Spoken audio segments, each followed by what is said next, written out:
నమస్కారం, నా పేరు బాలా. బీసీఎన్ న్యూస్ కి స్వాగతం. ముందుగా ముఖ్యాంశాలు. వైసీపీ నేతలు చిన్నపిల్లలతో రపారపా అంటూ ఫ్లెక్సీలు పెట్టిస్తూ నేర ప్రవృత్తిని పెంపొందిస్తున్నారు. తీవ్రస్థాయిలో ధ్వజమెత్తిన హోంమంత్రి అనిత. ముఖ్యమంత్రి చంద్రబాబు అధ్యక్షతన 56వ సీఆర్డీఏ అథారిటీ సమావేశం. సమీక్షలో తీసుకున్న నిర్ణయాలను మీడియాకు వివరించిన మంత్రి నారాయణ. పరకామణి దొంగతనాన్ని సమర్థించిన జగన్, క్షమాపణ చెప్పాలన్న బుచ్చి రాంప్రసాద్. దేవుడి సొమ్ము దోచేసిన వారిని ప్రజలు క్షమించరని హెచ్చరిక. 18 నెలల కూటమి పాలనలో మహిళలకు రక్షణ లేకుండా పోయింది. విమర్శలు గుప్పించిన వైసీపీ మహిళా విభాగం రాష్ట్ర వర్కింగ్ ప్రెసిడెంట్ కాకాని పూజిత. వైసీపీపై హోంమంత్రి వంగలపూడి అనిత మరోసారి విమర్శలు గుప్పించారు. వైసీపీ బాధ్యత రాహితమైన ప్రతిపక్షంగా తయారైందని మండిపడ్డారు. చిన్నపిల్లలతో రప్పారప్ప అంటూ ఫ్లెక్సీలు పెట్టిస్తున్నారని విమర్శించారు. మేక తల్లు నరికి రక్తాభిషేకాలు చేయిస్తూ వారిలో నేర ప్రవృత్తిని పెంపొందిస్తున్నారని దుయ్యబట్టారు. రౌడీ మొక్కలను కంట్రోల్ చేయడం, శాంతి భద్రతలను కాపాడడం పోలీసులకు సవాలుగా మారిందని అన్నారు. వైద్య కళాశాల పీపీపీ విధానంలో భాగస్వాములైన వారిని అరెస్ట్ చేస్తామని జగన్ వార్నింగ్ ఇవ్వడాన్ని చూసి ప్రజలు నవ్వుకుంటున్నారని ఎద్దేవా చేశారు. గత ఎన్నికల్లోనే వైసీపీకి ప్రజలు బుద్ది చెప్పారని, వచ్చే ఎన్నికల్లో కూడా మరోసారి బుద్ది చెప్తారని అన్నారు. కూడా చూస్తే ఎవడో ఫ్లెక్సీ పెడతాడు, రపారపా నరుగుతామని చెప్పి. అది రకంగా వాళ్ళు కూడా ఎలాంటి వాళ్ళంటే చూస్తే 18 సంవత్సరాలు 17 సంవత్సరాలు పిల్లలు, అలాంటి పిల్లల చేత ఇలాంటి ఫ్లెక్సీలు పెట్టించడం. అదేవిధంగా ఎక్కడ పడితే అక్కడ మేకల తల నరికి రక్తాభిషేకాలు చేస్తామని చెప్పి వాళ్ళందరి చేత ఒక నేర ప్రవృత్తిని బయటకు తీసుకొచ్చే పరిస్థితి. పోలీస్ పరిస్థితి ఎలా ఉందంటే, ఒక పక్క లా అండ్ ఆర్డర్ని మేము అంత పర్ఫెక్ట్ గా ముందుకు తీసుకెళ్ళడం ఒక ఎత్తు అయితే, ఇలాంటి రౌడీ మూకల్ని అరికట్టాలి అన్న దృక్పథం కూడా మాకు కూడా ఎక్కువగా ఉంది. ఎందుకంటే చిన్న చిన్న పిల్లల్ని కూడా ప్రేరేపించి ఈ రోజు అటువంటి నేరాలకు ముందుకు తీసుకెళ్లే పరిస్థితిలో జగన్మోహన్ రెడ్డి ఉండి, ఆ జగన్మోహన్ రెడ్డి తిరిగి వాళ్ళ పీపీపీ విధానంలో వచ్చిన వాళ్ళు అరెస్ట్ చేస్తామని మాట్లాడుతూ ఉంటే నిజంగా ప్రజలే ఈ రోజు నవ్వుకునే పరిస్థితులు ఉన్నాయి. వీళ్ళకి సమాధానం ఆల్రెడీ లాస్ట్ ఎలక్షన్స్ లో చెప్పారు, వచ్చే ఎలక్షన్స్ లో కూడా డెఫినెట్ గా చెప్తారు. మేము క్రైమ్ రిపోర్ట్ చూపిస్తున్నాము, మేము లెక్కలతో సైతం చూపిస్తున్నాము. ఈ రోజు గాంజాకి ఇంతకు ముందు హబ్లా తయారైన ఆంధ్రప్రదేశ్ని ఈ రోజు గాంజా రహిత ఆంధ్రప్రదేశ్గా మార్చడానికి ఈగల్ని ఏర్పాటు చేసుకుని ఎఫెక్టివ్ వేలో ముందుకెళ్లే పరిస్థితి. ఇంతకు ముందు లాస్ట్ 5 సంవత్సరాల్లో గాంజా వద్దు అని ఒక వ్యతిరేకంగా అవేర్నెస్ ప్రోగ్రామ్కి ఎప్పుడైనా ఒక ముఖ్యమంత్రి అటెండ్ అయ్యాడా? అప్పుడు జగన్మోహన్ రెడ్డి అటెండ్ అయ్యాడా? కనీసం మంత్రులు ఎవరైనా అటెండ్ అయ్యారా? కనీసం ఈ రోజు కొన్ని వేల అవేర్నెస్ ప్రోగ్రామ్స్ ఏర్పాటు చేయడమే కాదు, ఈ రోజు గాంజా కల్టివేషన్ ఆంధ్రప్రదేశ్లో జీరోని చేసిన పరిస్థితి కూడా కనిపిస్తూ ఉంది. ఎక్కడైనా ట్రాన్స్పోర్టేషన్లో కూడా గాంజా ఎక్కడైనా కనిపిస్తే కనుక ఇమీడియట్గా పట్టుకుని వాళ్ళ మీద NDPS యాక్ట్ ప్రకారం వాళ్ళందరినీ కూడా అరెస్టులు చేయడం జరుగుతుంది. ఎక్కడిదక్కడ మేము క్లియర్గా కట్టుదిట్టమైన చర్యలు తీసుకుంటున్నాం. గాంజా విషయంలో కూడా ఎవరిని ఉపేక్షించే పరిస్థితి లేదు. ఆఖరికి మీ అందరికీ తెలుసు, రౌడీ మూకల తాలూకు ఆటలు కూడా కట్టించే పరిస్థితులు ఈరోజు మా యంత్రాంగం. సచివాలయంలో ముఖ్యమంత్రి చంద్రబాబు అధ్యక్షతన 56వ సీఆర్డీఏ అథారిటీ సమావేశం జరిగింది. అమరావతి క్వాంటమ్ కంప్యూటింగ్ సెంటర్ భవనాల టెండర్లను పిలిచే అంశంపై అథారిటీ సమావేశంలో చర్చ చేశారు. రాజధానిలో అఖిల భారత సర్వీస్ అధికారుల నివాసాలు, న్యాయమూర్తుల నివాసాల వద్ద అదనపు నిర్మాణాలపై అథారిటీ సమీక్షించనుంది. ABC, RDA, Amaravati development corporation పాలనా వ్యయం మంజూరుపై సీఆర్డీఏ అథారిటీ సమావేశంలో సమీక్ష జరిగింది. ఈ సమావేశంలో తీసుకున్న పలు కీలక నిర్ణయాలను మంత్రి నారాయణ మీడియాకు వెల్లడించారు. ఏంటంటే క్వాంటమ్ వ్యాలీకి సంబంధించి ఏదైతే ఎక్విప్మెంట్ త్వరలో రాబోతుందో దానికి సంబంధించి ఒక బిల్డింగు సుమారు 43,000 చదరపు అడుగులతో కట్టేదానికి 103.96 కోట్లతో దాన్ని టెండరు పిలిచి L1 చేయటం జరిగింది. 103.96 కోట్లు. 103 ఇది స్పెషల్ బిల్డింగ్. అంటే ఏదైతే అక్కడ క్వాంటమ్ వ్యాలీ మిషన్స్ అవి పెడతారో దానికి కొన్ని కండిషన్స్ ఉన్నాయి. యాక్చువల్గా ఆ కండిషన్స్ ప్రకారం టెక్నికల్ వాళ్ళు ఇచ్చిన డిజైన్ ప్రకారం చేసేది ఇది. దాన్ని ఈరోజు అథారిటీ యాక్సెప్ట్ చేస్తుంది. 2 ఏకర్స్లో ఆ బిల్డింగ్ కడతారు. అంతేకాకుండా క్వాంటమ్ వ్యాలీలో ఏదైతే బిల్డింగ్స్ డిజైన్ చేశారో దాంట్లో 2 బిల్డింగ్స్ని ఇమీడియట్గా టేకప్ చేయమని ముఖ్యమంత్రి గారు ఆదేశించారు. ఒక 2 బిల్డింగ్స్ వెంటనే సిఆర్డీఏ వాడు దాన్ని టేకప్ చేస్తారు. ఐఏఎస్ ఆఫీసర్ల యొక్క బంగళాలకు సంబంధించి కొంత ఇన్ఫ్రాస్ట్రక్చర్కి సంబంధించి, అంటే ఇంటర్నల్ ఇన్ఫ్రాస్ట్రక్చర్ 115 యూనిట్లు, దానికి 105.52 crores యాక్చువల్గా ఈరోజు శాంక్షన్ చేయడం జరిగింది. నాబార్డ్ ఏదైతే 7,500 కోట్లు శాంక్షన్ చేసి 1,502 crores రిలీజ్ చేసింది. దాంట్లో ఒక 100 crores యాక్చువల్గా ఈ యొక్క CRD ADS administrative services and office ఎక్స్పెండిచర్స్కి ఒక 100 crores యూటిలైజ్ చేసుకునేటట్టుగా పర్మిషన్ ఇవ్వడం జరిగింది.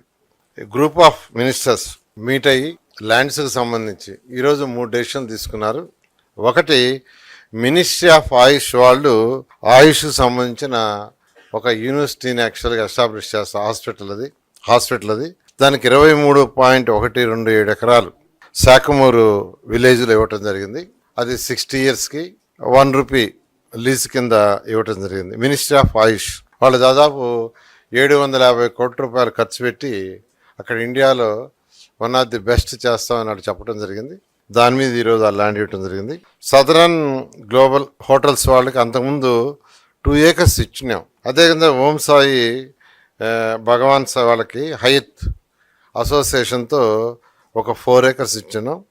అది చిన్న ల్యాండ్ ప్రాబ్లం ఉంటే ఆ ల్యాండ్ని మార్చి వేరే ల్యాండ్ ఇవ్వటం జరిగింది. జరీబు ల్యాండ్స్, నాన్ జరీబు ల్యాండ్స్ ఇష్యూ కొంతమంది రైతులు మాది జరీబుగా కన్సిడర్ చేయండి అంటాం. దానికి సంబంధించి అంతకుముందు మండల లెవెల్లో కమిటీలు వేశారు. వాళ్ళు అప్పుడు కొంత డిసైడ్ చేశారు. తర్వాత డిస్ట్రిక్ట్ లెవెల్లో కలెక్టర్ గారి యొక్క ఆధ్వర్యంలో చేశారు. వాళ్ళు కూడా యాక్చువల్గా ఏంటంటే 18 ఎకరాలు తప్ప మిగతాది నాన్ జరీబ్ అని ఇచ్చారు. అయితే మళ్ళీ రైతు సోదరులు మళ్ళీ రిక్వెస్ట్ చేయటం వల్ల స్టేట్ లెవెల్ ఆఫీసర్తో ఒక కమిటీ వేస్తే బాగుంటుంది. ఇంతవరకు డిస్ట్రిక్ట్ లెవెల్లో మాజీ ముఖ్యమంత్రి జగన్ పై రాష్ట బ్రాహ్మణ కార్పొరేషన్ చైర్మన్ బుచ్చి రాంప్రసాద్ తీవ్ర స్థాయిలో విరుచుకుపడ్డారు. తిరుమల పరకామణిలో జరిగిన దొంగతనాన్ని జగన్ సమర్థించడంపై ఆయన ఆగ్రహం వ్యక్తం చేశారు. ఈ చర్యకు గాను జగన్ వెంటనే క్షమాపణ చెప్పాలని డిమాండ్ చేశారు. మంగళగిరి టీడీపీ కేంద్ర కార్యాలయంలో ఏర్పాటు చేసిన మీడియా సమావేశంలో ఆయన మాట్లాడారు.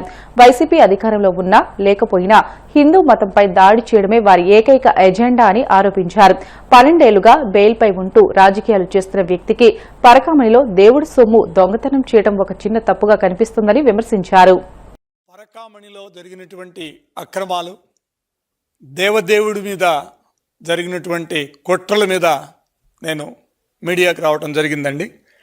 కలియుగంలో మనకు విశ్వాసం ఉంది.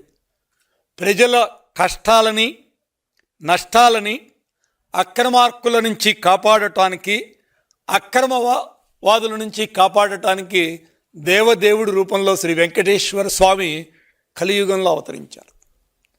అలాంటి వెంకటేశ్వర స్వామికి సంబంధించినటువంటి పరకామణిలోనే, అంటే పరకామణి అంటే వేరే కాదు, పరకామణి అంటే ఏంటంటే శ్రీ వెంకటేశ్వర స్వామికి మనం ఇచ్చే కానుకలు.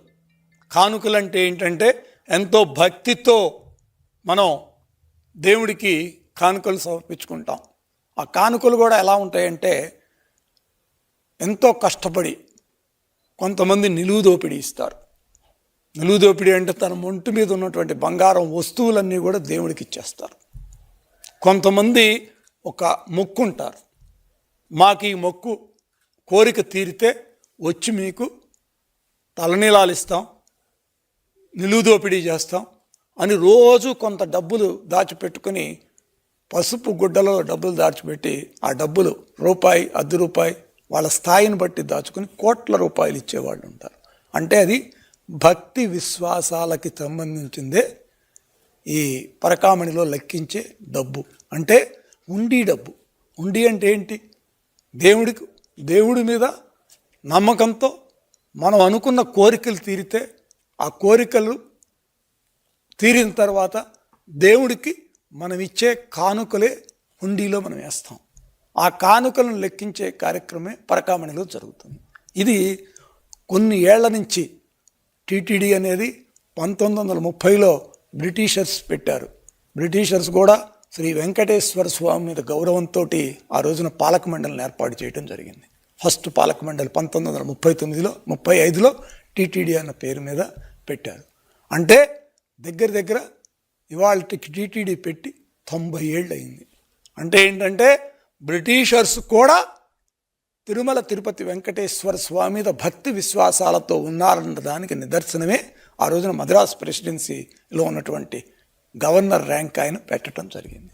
ఇది టీటీడీకి ఉన్నటువంటి ప్రారస్థం. మతాలతో కులాలతో సంబంధం లేదు. అందరూ దేవదేవుణ్ణి మనం ప్రార్థించుకుంటాం, కోరికలు కోరుకుంటాం. రకరకాల మనుషులు వస్తారు, బయట దేశాల నుంచి డాలర్ల రూపంలో ఇస్తారు, రకరకాల ఇవి ఉంటాయి. వీటన్నిటినీ కూడా దేవదేవుడికి సమర్పించుకోవటం మన ఆనవాయితీ. కొన్ని కోట్ల మంది వస్తూ ఉంటారు. అలాంటి చోట ఎప్పుడూ జరగని విధంగా 3 విశ్వాసాలు ఉంటాయి. తలనీలాలు ఇస్తాం. ఈ తలనీలాలు 3 ఏళ్ల క్రితం మన్మార్ దగ్గర ఈడీ వాళ్ళు పట్టుకొని ఇవి ఎక్కడివంటే టీటీడీ తలనీలాలు దొంగతనంగా పంపిస్తున్నారు బయట దేశాలకని చెప్పడం జరిగింది, పట్టుకోవటం జరిగింది. అప్పుడు కూడా మేము ఇదే విధంగా మీడియాకు వచ్చి చెప్పడం కూడా జరిగింది. ఏపీని అత్యాచార ఆంధ్రప్రదేశ్గా మార్చారని వైసీపీ మహిళా విభాగం రాష్ట్ర వర్కింగ్ ప్రెసిడెంట్ కాకాని పూజిత మండిపడ్డారు. 18 నెలల కూటమి పాలనలో మహిళలకు రక్షణ లేకుండా పోయిందని ఆమె ఆందోళన వ్యక్తం చేశారు. మంగళగిరిలో 13 ఏళ్ల బాలికపై 4 వ్యక్తులు అత్యాచారం చేశారంటే పరిస్థితి ఎలా ఉందో అర్థం చేసుకోవచ్చునని అన్నారు. ఈ ప్రభుత్వం పోలీసులు ప్రజల రక్షణ కాకుండా ప్రతిపక్షాన్ని అణిచివేసేందుకు ఉపయోగించుకుంటుందని ధ్వజమెత్తారు. రాష్ట్రంలో శాంతి భద్రతలు లేవని చెప్పడానికి ఇటీవలే కేంద్ర హోంమంత్రి అమిత్ షా రాసిన లేఖే నిదర్శనమని అన్నారు. ఆంధ్రప్రదేశ్ ని కాస్త అత్యాచార ఆంధ్రప్రదేశ్ గా మార్చింది. ఎక్కడ చూడు పేపర్ తీసినా, ఎవరి దగ్గరికైనా వెళ్ళినా, ఏదన్నా ఒక ఇన్సిడెంట్ చెప్తే ప్రతి ఊర్లో అంటే చావు లేనటువంటి ఊరు ఇల్లు ఉండదన్నట్టు మన కూటమి పాలనలో అత్యాచారం లేనటువంటి ఊరు లేదు. ప్రతి ఊర్లో ప్రతిరోజు ఎవరో ఒకరు ఏదో ఒక రకంగా బాధింపబడుతున్నారు, ఇబ్బందులు పడుతున్నారు. ఆడవాళ్ళు అఘాయిత్యాలైతే ఏమి, లైంగిక వేధింపులైతే ఏమి, ఒకటి కాదు, రోజు మాట్లాడుకుంటున్నాం, దీని నుంచి రోజు చూస్తున్నాం. కూటమి ప్రభుత్వ పాలన మొదలైనప్పటి నుంచి 3 నెలల కాలంలోనే ఎన్ని కేసులు, దాని గురించి ఏమన్నా పట్టించుకుంటున్నారంటే ఏమీ లేదు. శాంతి భద్రతల్ని గాలికి వదిలేశారు ఈ ప్రభుత్వం. ఎంతసేపు గవర్నమెంట్ మీద యాంటీ రాకూడదనేటువంటి ధ్యాస తప్ప ప్రభుత్వానికి పనిచేస్తున్నారా పోలీసులు, ప్రజల కోసం పనిచేస్తున్నారా? నాకు తెలియగలుగుతాను. పోలీస్ డిపార్ట్మెంట్ ఎందుకు ఉన్నట్టు? ప్రభుత్వాని కోసం, లేకపోతే ప్రతిపక్షానికి వ్యతిరేకంగా పనిచేయడానికా, లేకపోతే ప్రజల కష్టాలు అడ్రస్ చేయడానికి పోలీస్ డిపార్ట్మెంట్ ఉన్నట్ట? మహిళల కోసం ఎటువంటి శాంతి భద్రతలు ఏమీ ఇబ్బంది లేకుండా సాక్షాత్తు మంత్రులకు సంబంధించిన వాళ్ళే ఎటు పడితే అటు బిహేవ్ చేస్తున్నప్పుడు మమ్మల్ని మాత్రం ఏం చేస్తారు ఎవరైనా అనేటువంటి ధోరణికి వెళ్ళిపోయారు జనాలు కూడా.